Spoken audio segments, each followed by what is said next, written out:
Susan continued the chest compressions until she exhausted herself, but to no avail. Finally, she sat back. "Does anyone have a phone?" Kiara took a deep breath. "No. Remember, they had us all turn them in at registration. Surely Nora had a way to contact the retreat center. What if someone got hurt and needed help?" Prue squatted and patted Nora's pockets. She pulled out a waterlogged Samsung and held it up, dripping. "Damn. Okay, well, let's get the raft up out of the river and secure it to a tree. We'll have to work together to lift Nora inside the craft." Susan left Nora's body and grasped onto a handle on the side of the boat. Nancy's tear-filled voice bounced off the trees. "We can't be on the river without a guide." Susan straightened and pressed her hands to her hips. "Look, Nancy, we don't have a choice. We have no means of contacting anyone and no other option than to try to find our way to the main group. You need to buck up and help us with this raft." Nancy sniffled, but together they tied the float, with Nora aboard, to a thick tree and hiked back up to the camp to tell Audrey what happened. "Audrey?" Susan called out when they returned to their fire pit. "Audrey!" There was no answer. Eggs and hash browns were burnt to ash in the frying pan on the fire.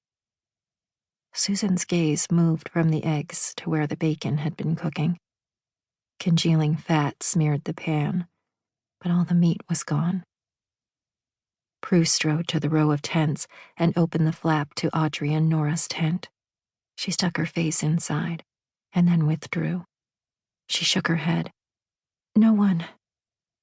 Susan's pulse rate spiked. "Audrey!" she yelled into the wilderness. She turned around, taking in the details of the camp. "Maybe she tried to follow us and got lost. We should have never left her here alone." Nancy wilted to the ground in tears, mumbling incomprehensible syllables. Kiara huddled over her like a mother hen. Susan met Prue's gaze. "Let's check to see if there's anything missing." Prue leaned into her and whispered, "I'm scared, Susan." Susan clenched her teeth together and drew a deep breath in through her nose. "I am too, but we must stay focused, find Audrey, and figure out how to make it out of here." Prue pulled a tent stake from the ground. "Should we break down the tents?"